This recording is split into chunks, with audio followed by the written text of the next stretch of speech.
The rehearsal dinner was held at the Grand Meridian, the most expensive restaurant in the city.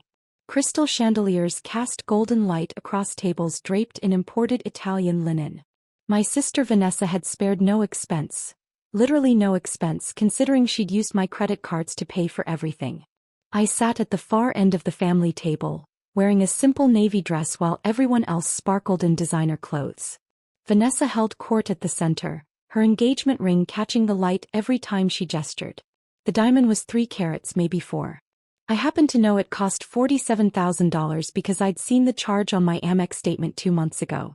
"This salmon is absolutely divine," my mother gushed, dabbing her lips with a napkin. "Vanessa, darling, you have such impeccable taste." "Only the best for my wedding weekend," Vanessa said, flipping her freshly highlighted hair. "Those highlights cost $850 at an exclusive salon." I knew because that charge had appeared on my visa the same day. My father raised his wine glass. "To my beautiful daughter who's always known her worth. You deserve every bit of this happiness."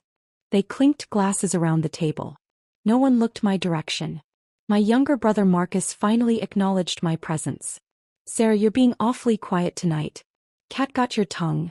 "Just enjoying the food," I said calmly, cutting into my chicken. The rehearsal dinner cost $18,000 for 60 guests. The charge had hit my MasterCard 3 days ago. "Of course she's quiet," Vanessa said, laughing. "What could she possibly contribute to a conversation about luxury weddings? She works some boring government job and lives in that sad little apartment." My mother nodded sympathetically. "Sarah, honey, we keep telling you, you need to put yourself out there more. Look at your sister. She's marrying an investment banker.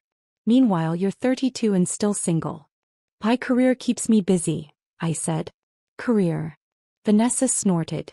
"You're a bank examiner or something equally dull." "How thrilling." She turned to her fiancé Brett, who sat beside her looking smug in a custom suit. "Brett makes more in bonuses than Sarah probably makes all year." Brett smirked. "Banking is where the real money is. Retail banking examination must be quaint." "Something like that," I said, taking a sip of water. The truth was, I worked for the Federal Reserve as a senior banking investigator, specializing in financial crimes and fraud. But I'd learned long ago that my family wasn't interested in the truth about my life. They'd decided I was the boring, unsuccessful sister, and nothing I said would change their minds. My Aunt Linda leaned across the table. "Sarah, dear, you really should let Vanessa help you with your wardrobe. That dress looks like something from a discount store." "It's comfortable," I said. "Comfortable," Vanessa repeated mockingly. "That's Sarah's entire life philosophy. Comfortable apartment, comfortable job, comfortable clothes. Meanwhile, some of us actually have ambition." The table laughed. I noticed my cousin Rachel recording on her phone, probably for Instagram. She'd been documenting every moment of Vanessa's wedding journey for her 50,000 followers. "Speaking of ambition," my father said, "Brett, tell us more about this deal you're closing." Brett launched into a detailed story about a merger he was facilitating. I listened carefully, noting several details that sounded questionable from a regulatory standpoint, but I remained silent. Around me, my family hung on his every word, impressed by his financial acumen. "That's the kind of go-getter attitude that builds wealth," my father said approvingly. "Not like these government workers who just coast along with their pension plans." "Dad makes a good point," Marcus added. "Sarah, when are you going to get a real job? Something in the private sector where you can actually make money?" "I'm satisfied with my position," I said. Vanessa leaned forward, her eyes glittering with malice. "You know what, everyone? I have a confession to make." She paused dramatically, making sure all attention was on her. "I've been using Sarah's credit cards for wedding expenses." The table went silent. Then my mother laughed nervously. "Vanessa, don't joke about things like that." "I'm not joking," Vanessa said, grinning. "Remember 6 months ago when Sarah gave me her wallet to hold while she used the restroom at that restaurant? I took photos of all her credit cards. Numbers, security codes, everything." My blood ran cold, but I kept my expression neutral. "You're kidding," Aunt Linda said, though she was smiling. "Completely serious," Vanessa continued. "I've charged almost everything to her cards. The dress, the flowers, the venue deposit, the catering, all on Sarah's credit." Brett looked uncomfortable for the first time that evening. Babe, that's actually hilarious. Vanessa interrupted. I know, right? And the best part is, what can she do about it? We're family. She's not going to press charges against her own sister for her dream wedding. My father frowned slightly. Vanessa, that does seem a bit much. Oh please, Dad, Vanessa said dismissively. Sarah makes decent money and never spends it on anything. She's been hoarding it in her boring savings account. I'm just putting it to better use. Think of it as her wedding gift to me. How much are we talking about? Marcus asked, clearly entertained. Vanessa pulled out her phone and started scrolling. Let's see. The dress was $12,000, alterations another $2,000. Flowers are $8,500. The venue deposit was $25,000. Catering is $45,000 for 200 guests. The honeymoon to Bora Bora is $18,000. Photography and videography package is $15,000. The rehearsal dinner tonight is $18,000. Entertainment is $12,000. Invitations were $3,000. She kept listing items, each more expensive than the last. My mother's eyes widened. That's over $150,000. $167,430 to be exact, Vanessa said proudly. And that's not counting the smaller things. Hair, makeup, the bridal party gifts, the decorations. I'd say we're probably closer to $190,000 total. The table sat in stunned silence. Vanessa, Brett said quietly, you told me your parents were paying for the wedding. They're paying for some of it, Vanessa said with a wave of her hand. But Sarah's covering the bulk. Whether she knows it or not. I carefully set down my fork. So you're admitting to credit card fraud? Vanessa laughed. Fraud? We're sisters. You can afford it. Stop being so dramatic. Actually, I said calmly, using someone else's credit card information without permission, regardless of relationship, constitutes identity theft and credit card fraud under federal law. It's a felony. Oh, here we go, Vanessa rolled her eyes. The boring bank examiner trying to sound important. What are you going to do, Sarah? Report me? Ruin my wedding? Make Mom and Dad hate you even more than they already do? My mother reached over and patted Vanessa's hand. Sarah, honey, I know this is unconventional, but Vanessa's right, you're not going to press charges. Just think of it as helping your sister. Family helps family. I helped pay for Marcus's car when he needed it, my father added. We all chip in for each other. You asked me before taking $5,000 for Marcus's car, I pointed out. And I said yes. This is different. Is it though? Vanessa challenged. You would have said no if I asked. You're selfish like that. You'd rather hoard your money than see your sister happy. So I just bypassed the part where you say no. Rachel was definitely recording now, her phone aimed directly at me. This is incredible content, she whispered to my cousin James. So what? Marcus said. You going to call the cops on your own sister at her wedding weekend? That would make you the villain in this family forever. I looked around the table. Every face showed the same expectation, that I would back down except this, let Vanessa have her dream wedding at my expense. They'd already decided I was the lesser daughter, the boring sister. In their minds, my money was expendable, my feelings irrelevant. Just to be clear, I said slowly, you're admitting that you deliberately stole my credit card information and used it to make unauthorized charges totaling approximately $190,000? Oh my God, yes, Vanessa said with exasperation. What are you going to do about it? To me? I don't have the money to pay you back. Brett and I are using all our savings for the down payment on our house. So even if you took me to court, which would make you a terrible sister and a terrible person, you'd get nothing. She's got a point, my father said. Sarah, just let it go. The money's already spent. Vanessa's wedding is tomorrow. Don't ruin her special day over money. It's not about the money, I said quietly. It's about the principle. The principle? My mother scoffed. The principle is that family supports family. Clearly you don't understand that. I pulled out my phone. Who are you texting? Vanessa demanded. You better not be starting drama in the family group chat. I'm not texting anyone, I said, opening my secure work app. I'm filing an official report. The table erupted in laughter. A report with who? Marcus guffawed. The Better Business Bureau? Oh, I'm sure they'll get right on it. I typed quickly, entering the case details, suspect information and evidence summary. My credentials auto-populated at the top of the form. Senior Special Agent, Federal Reserve Criminal Investigation Division. Sarah works for the Federal Reserve, Brett said dismissively to the table. They examine banks, make sure they're following regulations. They don't investigate individual crimes. The Federal Reserve has multiple divisions, I said calmly, still typing. The Division of Banking Supervision and Regulation does examine banks. That's not where I work. Then where do you work? My father asked. The Criminal Investigation Division, I said, submitting the report. I'm a federal agent who investigates financial crimes, including credit card fraud, identity theft, bank fraud, and money laundering. The laughter died. You're not a federal agent, Vanessa said, but her voice had lost its confidence. You're a bank examiner. I'm a senior special agent, I corrected. I've been with the Criminal Investigation Division for 8 years. Before that, I spent 2 years with the FBI's Financial Crimes Unit. I looked up from my phone. I specialize in identity theft cases. My mother's face had gone pale. Sarah, you're exaggerating.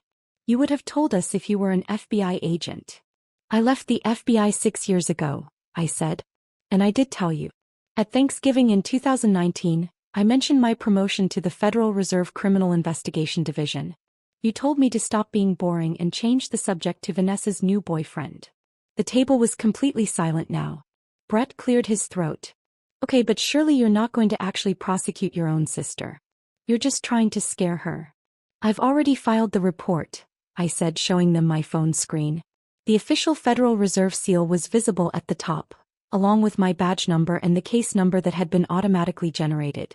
As a federal agent, I'm legally obligated to report crimes I become aware of, even if they involve family members. Sarah, my father said slowly, let's think about this rationally. I am thinking rationally, I interrupted. Vanessa admitted to deliberately stealing credit card information and making unauthorized charges totaling approximately $190,000. She did this on camera. I nodded toward Rachel, who had lowered her phone, looking panicked. In front of multiple witnesses at a public venue. This isn't a he said she said situation. This is a documented confession to multiple federal felonies. Federal. Vanessa whispered. Credit card fraud crosses state lines, I explained. The credit card companies are based in different states, vendors are in multiple states, and the honeymoon involves international travel. That makes it federal jurisdiction. The FBI will likely be involved, along with the Secret Service Financial Crimes Division. The Secret Service investigates financial crimes? Marcus asked stupidly. That's their primary function, I said. Most people don't know that. Vanessa's hands were shaking. You can't do this. It's my wedding tomorrow. You should have thought of that before committing multiple felonies, I said simply. My mother found her voice. Sarah Elizabeth Morrison, you stop this right now. I am your mother and I'm telling you to drop this ridiculous report or whatever you filed. I met her eyes. With all due respect, Mom, you have no authority over federal law enforcement investigations. I have authority over you, she snapped. I'm 32 years old and a federal agent, I replied. You really don't. My phone buzzed. I glanced down at the message from my supervisor, Assistant Director James Chin. Report received. Team is 15 minutes out. Do you need immediate backup? I texted back. Situation stable. Suspects not fleeing. See you soon. Who are you texting? Brett demanded. My supervisor, I said. He's coordinating the response team. Response team. Vanessa's voice cracked. What response team? The FBI and Secret Service don't take kindly to financial crimes of this magnitude, I explained. When someone confesses to stealing nearly $200,000, they tend to respond quickly. Especially when the victim is a federal agent. It suggests the perpetrator either didn't know or didn't care about the law, both of which are concerning. The restaurant had gone quiet around us. Other diners were watching our table with interest. Brett stood up abruptly. We're leaving. I wouldn't recommend that, I said calmly. Fleeing would add additional charges and make you look guilty of conspiracy. Conspiracy. Brett sat back down heavily. I didn't know anything about this. You didn't question where the money for a $200,000 wedding came from? I asked. Vanessa told you tonight she charged it to my credit cards. You said nothing. I just found out. Brett protested. And yet you didn't immediately insist she call the credit card companies to reverse the charges, I pointed out. That could be seen as complicity after the fact. Brett turned to Vanessa, his face red. I told you we should have had a smaller wedding. I told you $200,000 was insane. You said your parents were paying. They were supposed to, Vanessa said, tears starting to stream down her face. But then Dad's investments didn't do as well and Mom said they could only give $30,000 and I'd already put down deposits and I couldn't have a cheap wedding, everyone would judge me. So you committed fraud? Brett shouted, drawing looks from the entire restaurant. Do you have any idea what this could do to my career? I work in banking. I can't be married to a convicted felon. Maybe you should have thought of that before you benefited from the proceeds of fraud, I suggested. My father stood up. Everyone calm down. Sarah, sweetheart, please. Let's talk about this privately. I'm sure we can work something out. There's nothing to work out, I said. The report has been filed. The investigation is underway. Federal agents are en route. How long do we have? My mother asked frantically. I checked my phone. About 10 minutes now. The table erupted into chaos. Marcus started Googling credit card fraud penalties on his phone. Aunt Linda was calling her lawyer husband. Rachel had completely forgotten about Instagram and was deleting the videos she'd recorded. My parents were having a frantic whispered conversation with Vanessa, who was sobbing into her napkin. Brett had moved 3 seats away from Vanessa and was on his phone with someone saying, I had no knowledge of any illegal activity, over and over. A well-dressed man approached our table. Excuse me, I'm the manager. We've received complaints about the noise level. I'm going to have to ask you to. Federal agent, I said, showing him my badge. There's about to be a law enforcement operation here. You might want to clear the surrounding tables. His eyes widened. Should I call the police? Federal agents are already en route, I assured him. But you should probably make sure your security footage from tonight is preserved. It's evidence in a federal case. He backed away quickly, speaking urgently into his radio. My mother grabbed my hand. Sarah, please. She's your sister. Your only sister. You can't send her to prison. She sent herself to prison, I said, not unkindly. I told her it was fraud. She laughed at me. She asked what I could do about it. You can stop this, my father pleaded. You filed the report, you can unfile it. That's not how it works, I explained. Once a federal crime is reported, especially one this significant, the investigation proceeds regardless of the victim's wishes. Even if I wanted to drop it, which I don't, I couldn't. Vanessa looked up, mascara running down her face. I'm sorry, okay? I'm sorry. I'll pay you back. With what money? I asked. You just told everyone you spent all your savings on a house down payment. We'll sell the house, Brett said immediately. We'll return everything for the wedding we can still return. We'll make payments. That's between you and the court, I said. Restitution is typically part of sentencing. Sentencing? Vanessa whispered. Credit card fraud involving amounts over $100,000 typically carries a sentence of 5 to 10 years in federal prison, I said. Identity theft adds another 2 to 5 years. Depending on how the prosecutor structures the charges, you could be looking at a significant sentence. But I'm getting married tomorrow, Vanessa sobbed. You might want to postpone, I suggested. The restaurant's front doors opened. Assistant Director Chin entered, followed by 4 other agents in FBI windbreakers and 2 Secret Service agents in dark suits. The restaurant went completely silent as they approached our table. Agent Morrison, AD Chin said formally. We received your report. I stood. Sir. This is the suspect, Vanessa Morrison. I gestured to my sister, who had gone white as a sheet. She confessed to identity theft and credit card fraud in front of multiple witnesses approximately 20 minutes ago. Is the confession recorded? Asked one of the FBI agents. Rachel silently held up her phone. I'll need that phone as evidence, the agent said, putting on gloves. But my Instagram, Rachel started. We'll return it after we extract the relevant footage, the agent assured her. Adichin looked at Vanessa. Ms. Morrison, I'm Assistant Director James Chin with the Federal Reserve Criminal Investigation Division. These agents are from the FBI's Financial Crimes Unit and the Secret Service. We need to ask you some questions. I want a lawyer, Vanessa said, her voice shaking. That's your right, Adichin said. But I should inform you that we've already obtained preliminary warrants for your phone records, credit card statements and bank accounts. We'll be executing those tonight. One of the Secret Service agents stepped forward. We'll also need to speak with Brett Morrison. Sir, were you aware of the fraudulent charges? Brett's expensive lawyer veneer cracked. I want a lawyer too. Interesting, the agent said, making a note. My mother stood up, trying to maintain her dignity. This is ridiculous. You're treating my daughter like a criminal over a family misunderstanding. Ma'am, Adichin said patiently, your daughter admitted to stealing credit card information and making approximately $190,000 in unauthorized charges. That's not a misunderstanding. That's multiple felonies. But she's family, my mother insisted. Sarah's family. She shouldn't have reported this.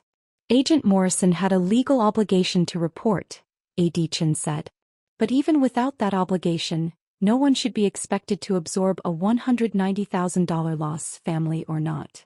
My father tried a different approach. What if we pay it all back right now? Surely that resolves the issue. Restitution doesn't erase the crime, one of the FBI agents explained.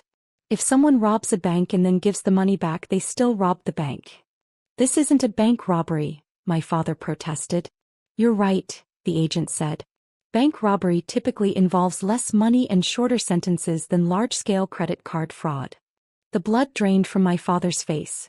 Over the next hour, the restaurant was transformed into a crime scene. The FBI agents interviewed witnesses, collected Rachel's phone and several other people's phones that had captured video. The Secret Service agents worked with the restaurant to secure their security footage. Adichin coordinated everything while also ensuring the restaurant's other patrons could leave without disruption. Vanessa and Brett were separated and questioned individually. I could see Vanessa crying in the restaurant's private dining room while an FBI agent took her statement. Brett sat at the bar looking shell-shocked, answering another agent's questions in a monotone. My parents tried multiple times to convince me to fix this, but I remained firm. Marcus had disappeared shortly after the agents arrived, probably realizing his mocking comments about my boring government job had aged poorly. Aunt Linda and the other relatives who'd laughed at me earlier now couldn't meet my eyes. Around 10 p.m. Adichin approached me. We have enough to proceed. We'll be arresting Ms. Morrison tonight. Tonight? My mother gasped, having overheard. But the wedding is tomorrow. The wedding is the least of her concerns, Adichin said. Given the amount involved and the fact that she used the funds for luxury expenses rather than necessities, the judge will likely set a significant bail. How significant? My father asked weakly. For a $190,000 fraud case? Probably $500,000 to $1 million, Adichin estimated. Will you be able to post that?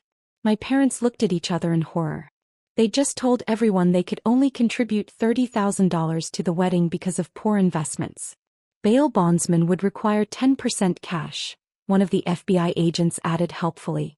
So $50,000 to $100,000, plus collateral for the rest. My father sat down heavily. We don't have that. Then your daughter will remain in federal custody until trial, Adichin said simply. Trial? My mother whispered.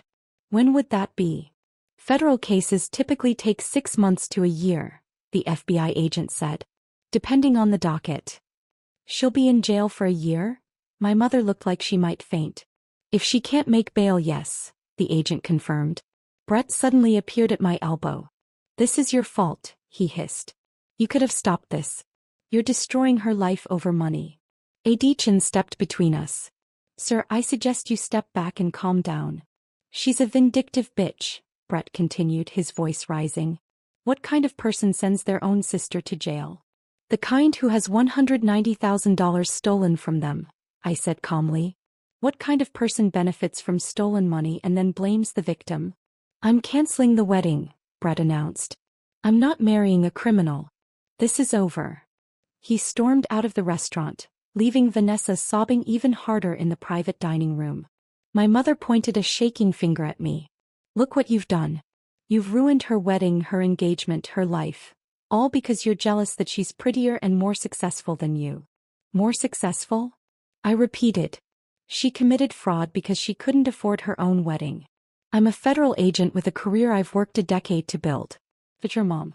She's more successful. My mother's face crumpled. How can you be so cold? She's your sister. She's a thief, I corrected. If a stranger had done this to me, you'd be demanding their arrest. The only difference is we share DNA. At 10:47 p.m., Vanessa was formally arrested. The FBI agent read her Miranda rights while she sobbed. My mother tried to hug her, but the agents needed to process her. My father stood frozen, looking 10 years older than he had at the start of dinner. As they led Vanessa out in handcuffs, she looked at me. I hate you, she said, her voice hoarse from crying. I will hate you for the rest of my life. Okay, I said simply. The restaurant finally emptied around midnight. The manager approached me apologetically. Agent Morrison, there's the matter of the bill. The rehearsal dinner bill? I asked. Yes. It's $18,000. I pulled out the same credit card Vanessa had used to charge it. Add 20% gratuity. The servers dealt with a lot tonight. He looked relieved. Thank you. And for what it's worth, I think you did the right thing. Thanks, I said. Adichin drove me home. That was a hell of a way to spend a Friday night, he said as we pulled up to my building. Sorry you had to deploy the whole team, I said. Don't be sorry, he said firmly. Morrison, you're one of our best agents precisely because you don't make exceptions. The law applies equally to everyone. That's the whole point. My family doesn't see it that way, I said quietly. Your family stole $190,000 from you and expected you to smile about it, he said. Their opinion on your choices isn't really relevant. I nodded slowly.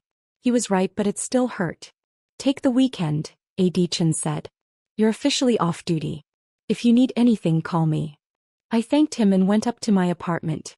The same apartment my family had mocked earlier that evening. My sad little apartment with its view of the city, hardwood floors and dedicated home office. I'd bought it outright 3 years ago with my savings, the same savings Vanessa thought I'd been hoarding. My phone buzzed constantly with messages from relatives. I ignored all of them except one from my cousin Zoe, who'd been traveling for work and missed the drama. Zoe, Rachel just called me. What the hell happened? I gave her the abbreviated version. Zoe, so Vanessa stole $200,000 from you, bragged about it, and you had her arrested? Me, essentially, yes. Zoe, good. I never liked her anyway. She threw wine on my dress at your dad's birthday party and blamed it on me. Me, I remember that. Zoe, your parents are going to lose their minds. Me, already have. Zoe, need me to fly back for moral support? Me, I'm okay. But thanks. Saturday morning, I woke to 47 missed calls and 130 text messages. Most were from family members alternating between begging me to drop the charges, impossible, and calling me heartless, possible. But there were also messages from people I hadn't heard from in years. Childhood friends, old colleagues, distant relatives. Apparently the story had spread fast. High school friend, heard what happened. Always knew Vanessa was toxic. Good for you for standing up for yourself. Former FBI colleague. Chin told me what went down. Well handled. Want to get coffee next week? Dad's brother, who my parents hated, your dad called me for bail money. Told him hell no. Proud of you, kid. The story hit local news by Saturday afternoon. Federal agent's sister arrested for $200,000 credit card fraud. The details were vague due to the ongoing investigation, but the basics were there. By Sunday it had gone viral. Apparently, Rachel's Instagram followers had screenshots of her deleted videos, and someone had leaked them. The internet's reaction was swift and brutal. Imagine being dumb enough to confess to federal crimes on camera. She asked, "What are you going to do about it?" to a federal agent's skull. The schadenfreude is strong with this one. Family is family until they steal $200,000 from you. Monday morning I returned to work. My colleagues had left a cake in the break room. Congratulations on your sister's arrest. You guys are terrible, I said, laughing despite myself. We're federal agents, my partner, Detective Williams, said. Dark humor is mandatory. Adichin called me into his office. The U.S. Attorney's Office wants to prosecute this aggressively. They're talking about making it an example case. Why? I asked.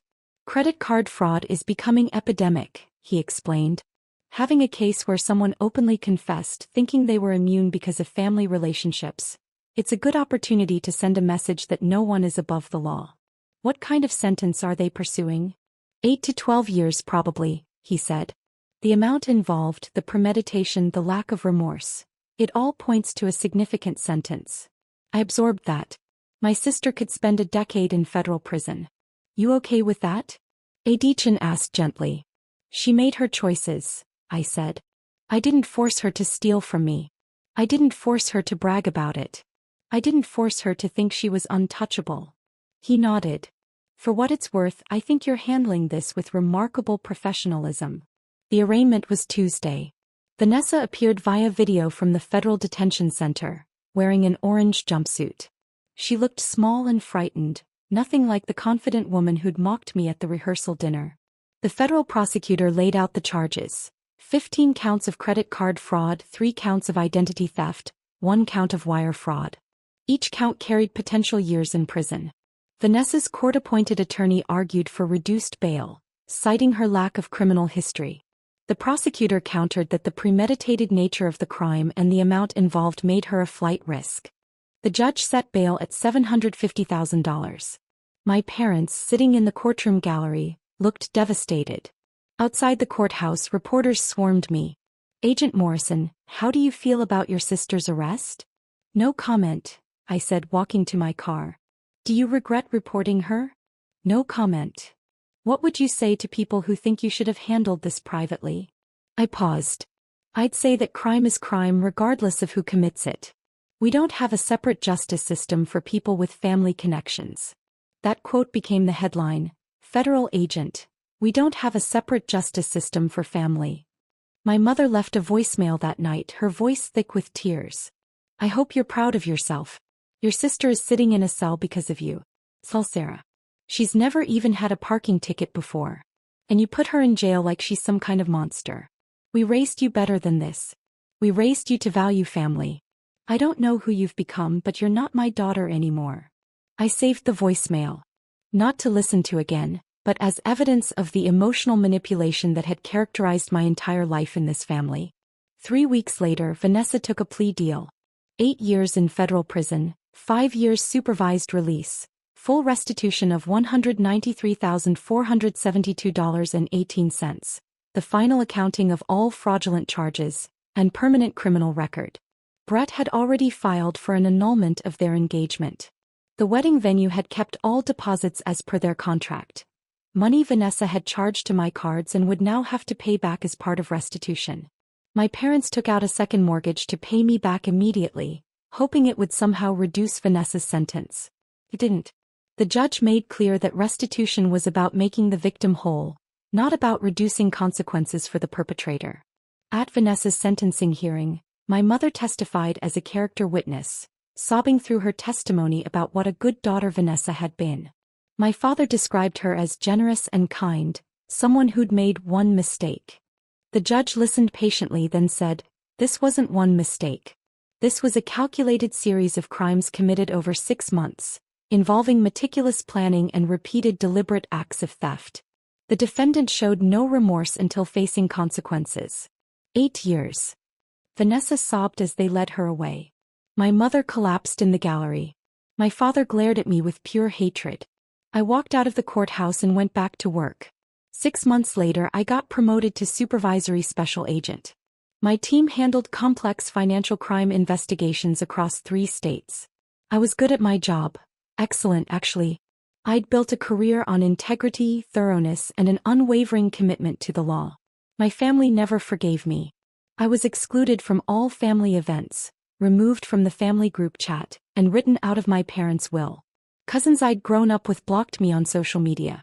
Aunts and uncles I'd known my whole life pretended not to see me at the grocery store.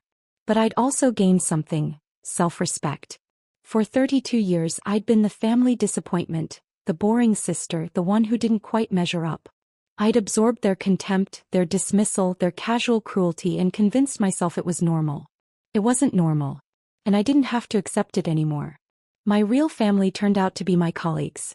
People who valued integrity over image, who respected competence over compliance, who understood that doing the right thing often meant standing alone. A.D. Chin said it best at my promotion ceremony. Agent Morrison embodies everything we value in federal law enforcement. When faced with a choice between family loyalty and legal duty, she chose duty without hesitation. That's not coldness. That's courage. Vanessa is currently serving her sentence at FCI Danbury. She'll be eligible for early release in 6 years if she maintains good behavior.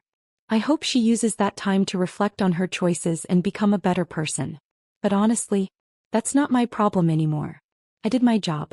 I enforced the law. And I refused to let family ties become immunity from consequences.